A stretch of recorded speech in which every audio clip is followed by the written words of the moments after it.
شهر وحدت کنار پایتخت تاجیکستان.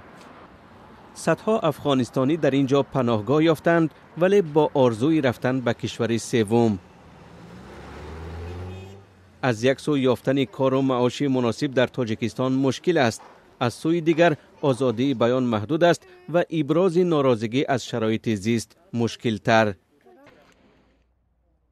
بعضی از افغانستانی ها در پایتخت تاجیکستان و اطراف آن برای خود جای کار درست کردند. عده آشخانه و طربخانه دارند و برخی هم دکان. از حساب آن روزی خود و فرزندان را می‌یابند. با وجود مشکلات اقتصادی در تاجیکستان، برای بسیاری از دختران پناهجوی افغانستانی امکان فراهم شده است که ورزش کنند، کاری که در داخل افغانستان از سوی گروه طالبان منع شده. بسیاری از خانواده ها منتظر هستند تا سازمان ملل متحد و اداره های دیگر بین المللی آنها را به کشورهای دیگر فرستند.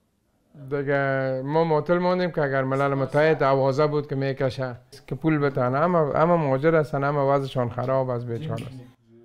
جاوید شریف 5 فرزند دارد. دخترش تمکینه شریف به نقاشی میل دارد و میخواهد نقاشی بخواند، اما معلوم نیست که سرنوشت آنها را به کجا خواهد برد. بیبی هوا زکی 25 ساله که در افغانستان از زبان انگلیسی درس میداد، بعد از تهدید طالبان به اینجا کوچید. طالبان فامیل ما را، امرای برادرم، خانم برادرم، بس فامیل ما را تهدید میکردند. در اینجا فرزندان پناهجویان فوتبال بازی میکنند.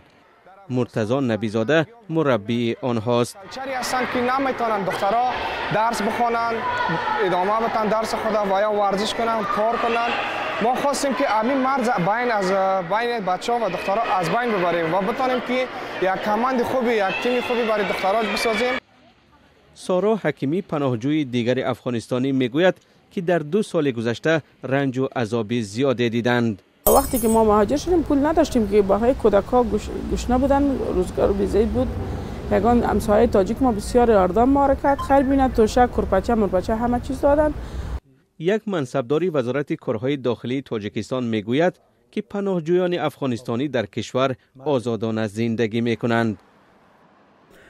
همه حقوقی که شهروندان تاجیکستان دارند بغیر از بعضی حقوق گریزه های افغان در تاجیکستان دارند، یعنی آنها آزادند که به مکتب ها، به مؤسسه‌های طبی و دیگر مؤسسه‌های حقوقی مراجعت کنند و آزادانه در جمهوری تاجیکستان زندگی کنند. کمیسریت عالی سازمان ملل متحد در امور پناهندگان میگوید در تاجیکستان تقریباً 10,000 پناهجوی افغانستانی هستند، ولی قسمی از آنها فقیر و دست نگرند.